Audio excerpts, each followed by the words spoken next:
Shalom semuanya. Saya percaya kita semuanya baik dan senantiasa hidup dalam sukacita bersama dengan Allah. Saudaraku yang Tuhan Yesus kasihi, tema khotbah saya hari ini adalah sadar dan berjaga-jaga. Saudaraku, kenapa saya mengambil tema ini? Dan Tuhan juga sampaikan untuk saya sampaikan kepada saudara semua. Mari kita terima dengan hati yang penuh sukacita. Katakan amin. Katakan amin.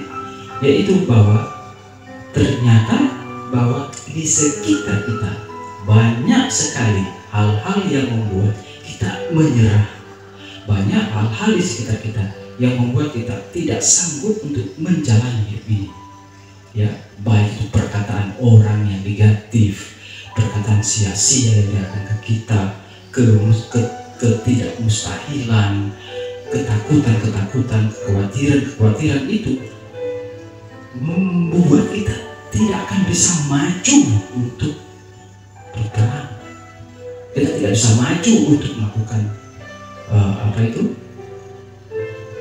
perjuangan kita. Oleh sebab itu, saudaraku, kita awali firman Tuhan ini dengan buka dalam 1 Petrus pasal 5 ayat 8 sampai 9. Ayat 8 aja. Sadarlah dan berjaga-jagalah. Lawan si iblis berjalan keliling sama seperti singa yang mengaum-ngaum dan mencari orang-orang yang dapat ditelannya. Jadi saudaraku yang Tuhan Yesus kasihi, dalam dunia yang penuh dengan godaan dan tantangan ini, ya, saya bilang, dalam dunia yang penuh dengan godaan dan tantangan ini, penting bagi kita sebagai orang percaya untuk kita tetap sadar dan berjaga-jaga agar tidak terjerumus dalam dosa dan godaan yang mengenai kita. Ya, kita harus sadar bahwa di sekitar kita banyak sekali godaan, ya, dan juga dosa. Nah, mari kita belajar bersama-sama sesuai apa yang sudah kita baca hari ini, ya, supaya kita lebih mengerti dan lebih tenang bahwa hidup kita itu penting untuk sadar dan berjaga-jaga. Sebab itu, saudaraku, sadar dan berjaga-jaga ini harus kita implementasikan dalam kehidupan kita. Karena kenapa? Sadar itu adalah kadang orang itu lupa baik, lupa Tuhan, lupa kehidupannya, lupa segala-galanya. Tapi yang lebih ngerinya adalah dia lupa bahwa ada Tuhan beserta dia. Makanya firman Tuhan hari ini harus kita sadar. Nah, saudaraku, apa pengertian sadar dan berjaga-jaga itu? Ya, sadar itu artinya mengetahui keadaan sekitar,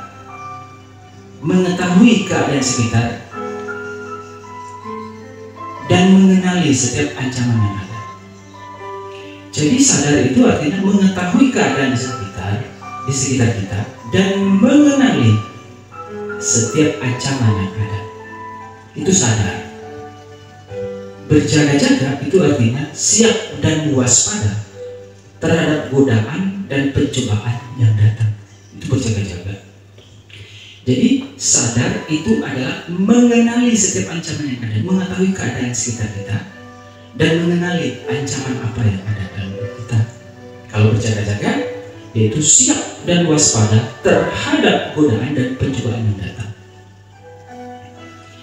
Saudaraku, sadar berjaga-jaga ini adalah prinsip yang diajarkan oleh Tuhan Yesus, ya, kepada para murid-muridnya. Yaitu kita lihat di dalam Injil Matius pasal 26 ayat 41. Ya, 26 ayat 41. Injil Matius 26 ayat 41, ya. Buka HP-nya yang tidak bawa kitab, dan Alkitabnya ada di HP, tolong dibuka. Jangan lihat yang lain, berita atau apapun. Lihat dulu Alkitabnya, ya. Saya percaya hari ini kita semua fokus firman Tuhan, tidak lihat HP, ya. Kalau bisa HP-nya digetarin saja dulu, ya. Kalau tidak, datanya dihilangkan supaya kita fokus, ya. supaya kita fokus. Karena ketika saudara sudah ada di dalam gereja ini, ruangan ini, Tuhan itu hadir, maha metafisik. Ya, Tuhan hadir saat ini. Tuhan hadir dan mengurapi kita. Nah, dalam Injil Matius pasal 26 ayat 1 berkata, berjaga-jagalah dan berdoalah supaya kamu jangan jatuh ke dalam pencobaan. Roh memang penurut, tetapi daging lemah. Roh memang penurut, tetapi daging lemah.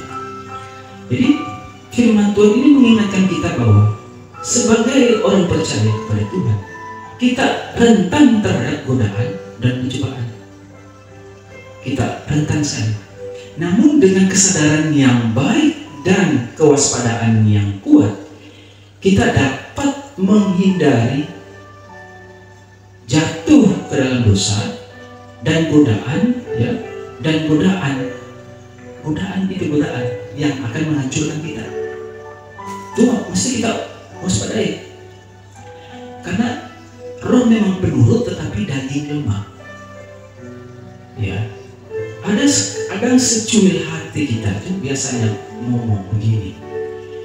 Ya, ada biasanya teguran-teguran kecil yang tentunya yang baik. Ya, bahwa sebenarnya roh kita itu roh memang penurut tetapi daging lemah. Nah, daging ini yang membuat kita akan jatuh ke dalam berbagai pencobaan. Saudaraku,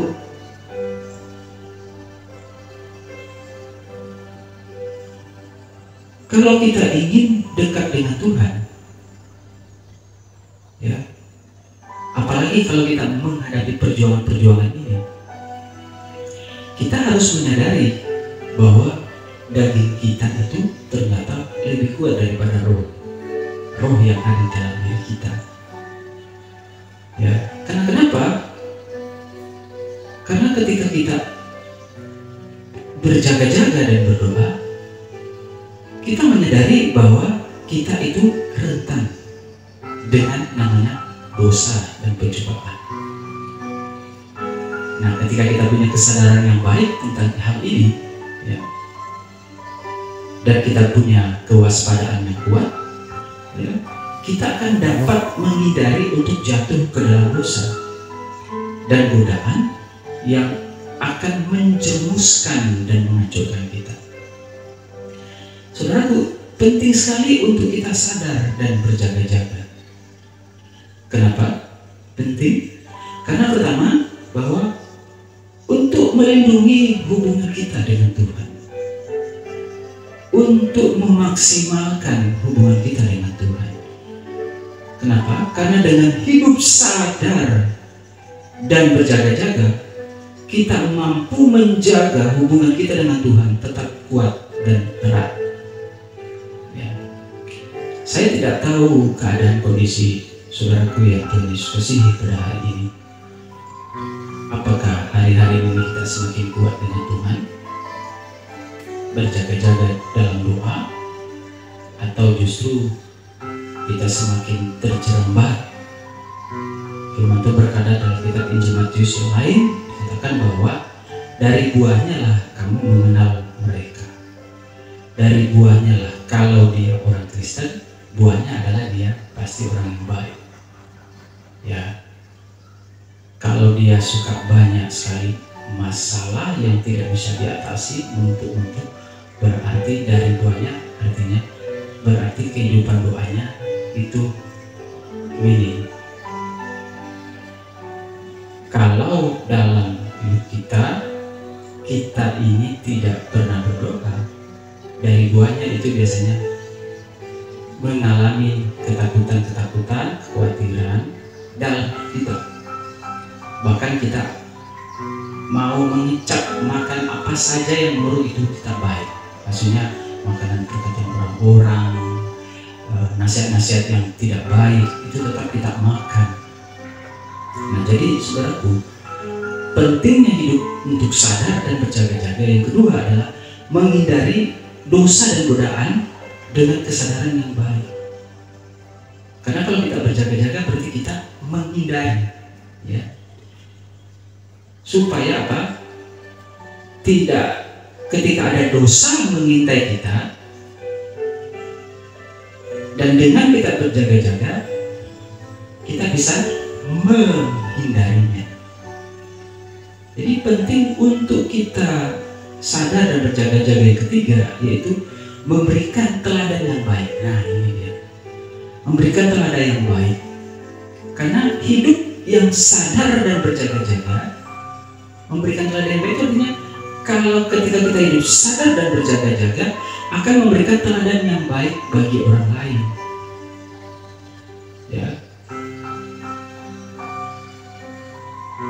Sehingga mereka juga dapat hidup dengan kesadaran dan kewaspadaan yang sama.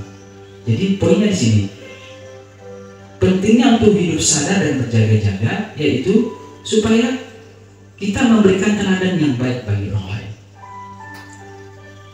Ya, kan orang itu tahu dari sikap hidup kita. 1 Korintus 3 ayat yang keempat itu dengan jelas bahwa kita adalah surat Kristus yang dibaca dan yang dilihat orang. Jadi dengan kita sadar bahwa saya orang Kristen, saya mempercayai Yesus, saya harus memiliki kasih, memiliki pola pikir yang baik. Ya. Jadi saudaraku yang Tuhan Yesus kasihi, jadi kita punya kewaspadaan itu. Kalau kita ada di lingkungan orang yang tidak percaya Tuhan Yesus atau orang yang tidak seiman dengan kita harus sadar bahwa kita harus membawa keharuman di tengah-tengah mereka, tidak menjadi batu sandungan. Justru kita harus menjadi terang di tengah kegelapan, bukan justru kita menjadi juga gelap. Kalau di sekitar kita ngomongnya yang jorok-jorok, kita harus memperbaikinya. Di sekitar kita orang ngomongin, mengajar kita untuk melakukan hal yang jahat, kita harus mengarahkannya. Ya, kita harus mengarahkannya. 1 minggu ini mata kuliah saya tentang berbicara tentang etika. Etika itu kan moral. Ya, kami ada dikasih tugas tentang yang namanya suap. Ya, jadi kelompok saya 2 orang, ada satu yang namanya kelompok 1 itu berbicara tentang golput. Ya, itu saya harapkan supaya kita nanti pemilihan presiden jangan sampai ada yang golput. Ya. Penjelasannya bagus sekali dan kami tidak ada tanggapan masalah itu. Yang kedua adalah kelompok 2 itu berbicara tentang operasi plastik dipandang dari etika, tinjauan etika Kristen tentang operasi plastik. Ya. Di situ ramai sekali karena tidak boleh orang Kristen itu mengubah bentuk tubuhnya yang sudah lahirnya dari pabrik. Mobil boleh, silakan kalian mau ubah bentuknya jadi apa, motor, rumah, apa. Tapi tubuh kita tidak boleh dipermak sana sini. Ya, tidak boleh, karena itu nanti dipertanggungjawabkan. Memang nanti darah dan daging itu tidak ada bagian dalam kerajaan Allah. Ya, darah dan daging. Tetapi apa yang Tuhan sudah berikan kepada kita itu harus kita rawat, jaga dengan baik, termasuk kesehatan kita. Katakan amin. Jadi, dan setelah itu saya bilang tidak boleh. Ya, saya mengawalinya dengan 1 Petrus pasal 3 ayat 3 sampai 4. Tidak boleh. Dan 1 Korintus pasal 6, tidak tahukah kamu bahwa tubuhmu adalah bait Roh Kudus? Tubuh itu berbicara sekelompok hidup kita, baik akal, pikiran, hati dan jiwa, itu tubuh semuanya. Nah, tibalah di kelompok kami yaitu tinjauan etika Kristen tentang suap, nyogok itu.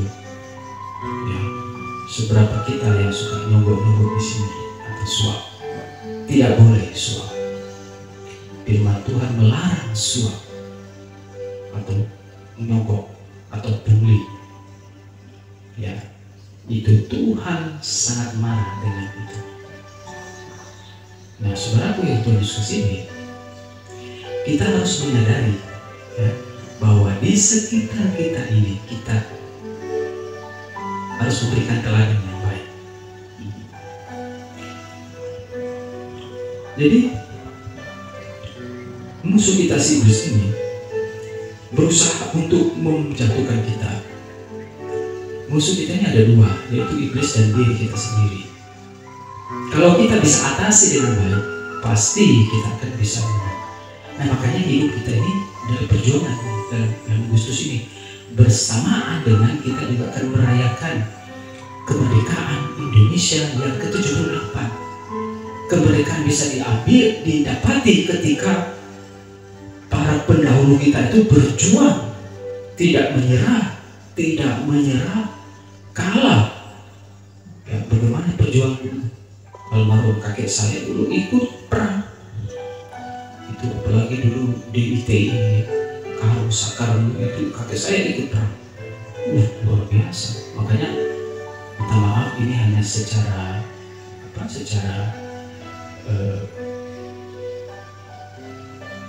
pandangan orang tentang kami, bahwa kami jujur sebenarnya keturunan ada darah birunya.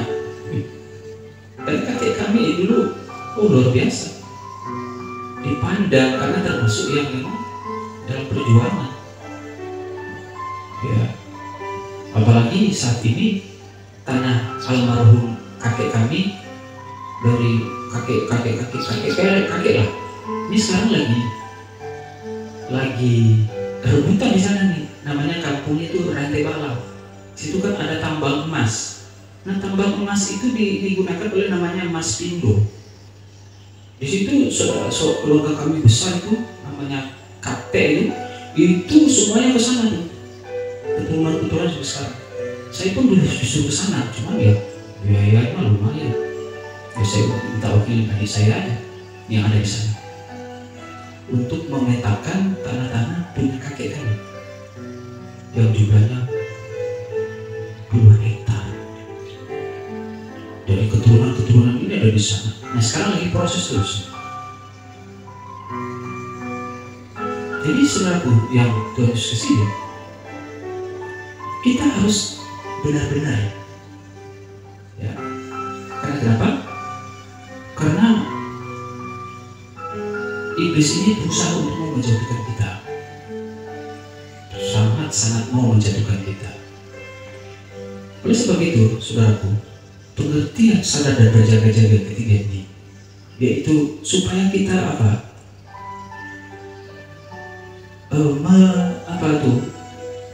menjadi teladan dalam hidup kita, mengerti bahwa di sekitar kita ini banyak ancaman-ancaman, banyak tindakan-tindakan. Nah, saudaraku, bagaimana sih langkah-langkahnya untuk kita bisa hidup dan sadar, untuk bisa kita hidup yang sadar dan berjaga-jaga? Yang pertama, kita harus berdoa. Tidak ada kekuatan lain selain berdoa. Berdoa bukan doa makan, doa tidur, doa itu bukan berdoa. Itu terima kasih kepada Tuhan. Tapi berdoa adalah senantiasa sadar dan berjaga-jaga. Berdoa ketika kita benar-benar selalu berdoa. Bagaimana cara berdoa? Bagaimana kita mengatasi perjuangan kita hari-hari? Berdoa. Ada 5 caranya. Yaitu yang pertama berdoa, yang kedua berdoa, yang ketiga berdoa, yang keempat berdoa, yang kelima berdoa. Berdoa adalah cara yang efektif untuk meminta pertolongan, mendekatkan diri kita kepada Tuhan, meminta kekuatan dari Tuhan dalam kehidupan kita sehari-hari. Matius 7:7 bilang, mintalah maka kamu akan mendapatkan, carilah maka kamu akan, mintalah maka kamu akan menerima, cari maka kamu akan mendapat, ketuk maka pintu akan dibukakan bagimu. Jadi ketika kita minta pertolongan, kekuatan daripada Tuhan, berdoalah.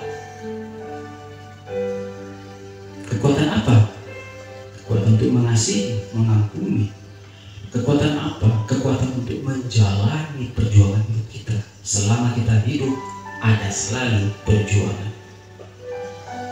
Ya, ada selalu perjuangan. Saudaraku, yang kedua, langkah-langkah untuk hidup sadar dan berjaga-jaga adalah membaca itu dan mempelajari firman Tuhan. Membaca dan mempelajari. Mempelajari itu perlu sekali. Ya. Karena kenapa? Firman Tuhan itu adalah pedoman kita. Ya. Pedoman hidup kita. Dengan membaca firman-Nya kita akan mendapatkan kebijaksanaan dan pengertian yang diperlukan untuk hidup sadar dan berjaga-jaga. Baca firman itu penting. Urusan baca, kita bagian baca dan mempelajari. Roh Kudus yang akan menerjemahkan dalam hidup kita. Kelihatan kok kalau orang tidak pernah baca firman. Biasanya kalau suka baca firman itu hidupnya, sikapnya, perkataannya itu baik, manis didengar, sedap didengar. Ya, kelihatan dalam lingkup keluarganya pun juga dia memandang suami atau istri atau dan anak-anaknya itu sahabat, tidak memaki-maki dan tidak memperkatakan hal yang jelek. Ya. Bagaimana menyaring perkataan-perkataan jelek itu dalam hidup kita? Baca firman, karena dari situ dikasih kebijaksanaan dan pengertian. Kalau kita tidak sadar, itu saya sudah tidak tahu. Tapi kalau sadar, kok saya tadi ngata-ngatain anak saya. Kalau masih malu-malu dengan anak, ya sudah, mengajarkan nanti, ampuni aku Tuhan, aku salah, ampuni aku Tuhan. Berarti itu anak kita, ampuni saja. Ketika kita dikasih kesadaran demikian, kita akan diberikan Roh Kudus untuk memperbaiki lebih dan lebih lagi. Ya, jadi membaca firman Tuhan itu akan memberikan kita pengertian dan kebijaksanaan. Ya. Yang ketiga, langkah-langkah untuk hidup sadar dan berjaga-jaga adalah senantiasa kita membangun komunitas gereja kita, membangun komunitas bersama-sama di dalam saling menguatkan dan membangun. Penting kita saling menguatkan tempat ini. Ketika kita, ketika mungkin kita ber-WA bersama, kita mungkin ada data, kita ada sharing. Bagaimana sih itu dia ini? Kita jangan memakan mentah-mentah dulu. Kita jawab dengan penuh kebijaksanaan. Ya, jauh beberapa tahun lalu ada jemaat kami dulu, ya, itu mengatai kami, ya. Tapi ketika kami tidak pernah mau menggubris itu, ya pokoknya mengatai pelayanan apa segala macam. Tetapi ada satu jemaat selalu membenci kami, ya selalu membenci kami. Saya tahu, dan ketika dia sampaikan, saya berkata, itu Tuhan yang kasih kamu hikmat.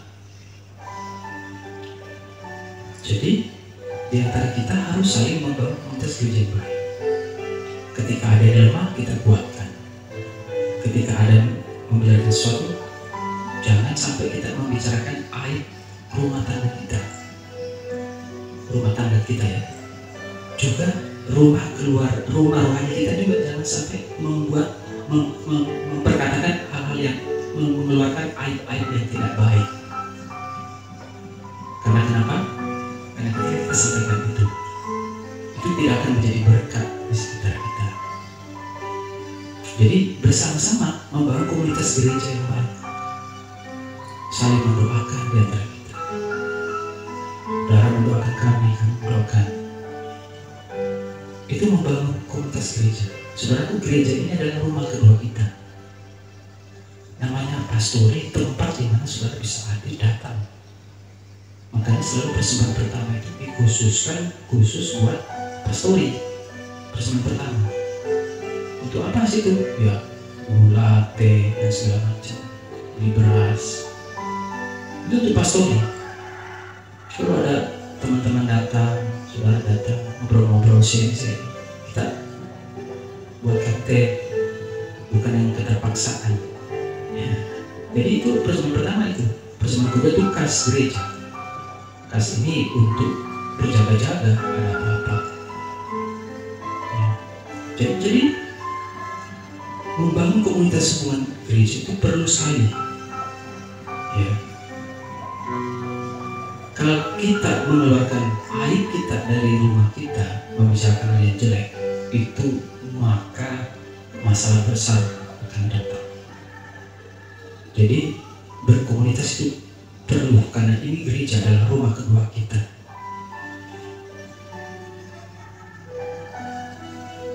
Dalam 1 Tesalonika pasal 5 ayat 6, firman Tuhan berkata begini. Ya, kita lihat 1 Tesalonika 5:6. Rasul Paulus menulis begini, jadi janganlah kita tidur seperti orang lain, tetapi berjaga-jaga dan berpuasa. Jadi kita perlu puasa.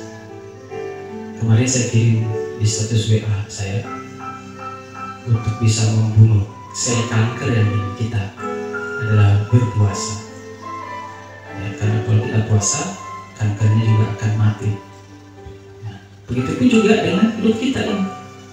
Bahwa kita harus punya kesadaran, kewaspadaan yang tinggi, dan jangan sampai terlena.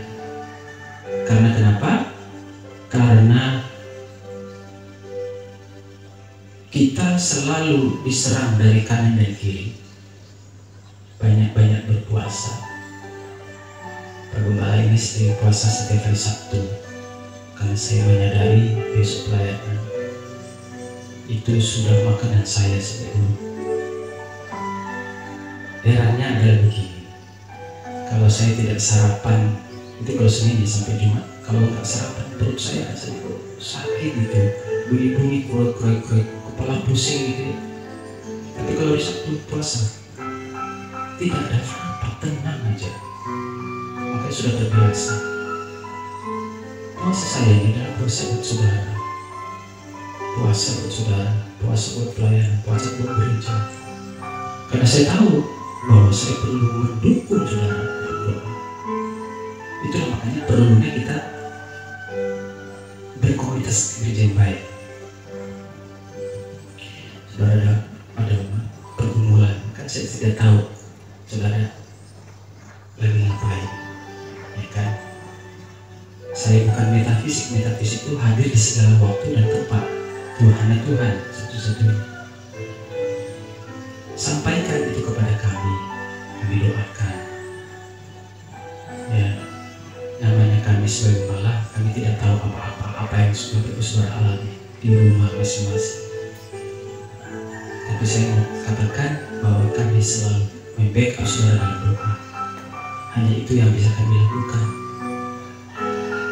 Itu yang kami lakukan. Tapi kalau ada data bagi kami akan doakan dengan penuh sukacita. Tapi kalau tidak ada, ya tidak bisa apa-apa kami. Nah, saudaraku, jadi sebagai kesimpulan dari firman Tuhan hari ini bahwa hidup yang sadar dan berjaga-jaga adalah panggilan bagi kita orang percaya, sebagai orang percaya, ya. Apalagi dalam dunia ini yang penuh dengan godaan dan cobaan-cobaan yang berat, ya. Kita perlu mengenali ancaman-ancaman yang ada dalam hidup kita. Nah, makanya kita lebih butuhkan kesadaran. Dengan sadar dan berjaga-jaga inilah, maka kita akan mampu menghindari setiap godaan dan memberikan teladan yang baik. Langkah-langkahnya sudah kita lihat, berdoa, baca firman. Yang ketiga adalah membangun komunitas gereja yang baik. Itu tidak bisa ditolerir dalam hidup kita. Seringlah berdoa, seringlah baca firman, sehingga kita semakin sadar dan semakin berjaga-jaga dalam kehidupan kita. Amin. Mari kita berdoa untuk firman Tuhan hari ini. Bagi saudaraku yang hari ini berulang tahun di bulan Agustus, panjang Agustus ini, mari saudara angkat tangan di hadapan Tuhan. Bapa, terima kasih buat kebenaran firman-Mu yang Bapak sampaikan pada hari ini sesuai tuntunan-Mu. Biarlah kami semuanya menyadari dan senantiasa berjaga-jaga, sebab kami tidak tahu waktu Tuhan datang, sebab kami tidak tahu segala lingkup kehidupan kami. Dan ketika kami sadar dan berjaga-jaga, kami mampu diproteksi Tuhan dalam kehidupan kami. Berkati seluruh jemaat-Mu yang Tuhan percayakan, tetapkan untuk berjemaat di tempat ini. Biarlah kasih dan setia Tuhan mengalir kepada mereka dalam nama Tuhan Yesus Kristus. Kami juga berdoa buat anak-anak-Mu yang Tuhan karuniakan usia 1 tahun lagi, bahkan yang akan Tuhan karuniakan sepanjang Agustus ini yang berulang tahun, dalam nama Tuhan Yesus Kristus. Biarlah kasih anugerah melimpah turun anak-anak-Mu, masa depan dan harapan-Nya tidak akan pernah hilang. Firman Tuhan berkata bahwa dalam Yeremia 17:7, diberkati orang yang mengandalkan Tuhan. Mazmur 91:16 berkata, dengan panjang umur akan kukenyangkan dia dan akan kuperlihatkan kepadanya keselamatan, kegirangan, kesukacitaan-Nya. Terima kasih Abah, terima kasih. Biarlah anak-anak-Mu yang berulang tahun yang Tuhan karuniakan usia 1 tahun, mulai tanggal 1 Agustus sampai 30 Agustus, berikan kekuatan perlindungan penyertaan. Senantiasa yang sehat, yang lemah dikuatkan, yang sakit disehatkan senantiasa. Dalam nama Tuhan Yesus Kristus, biarlah berkat sukacita melimpah turun atas anak-anak-Mu yang berulang tahun hari ini. Terima kasih buat kebenaran firman-Mu hari ini Bapa, dalam nama Tuhan Yesus Kristus. Haleluya, haleluya. Amin.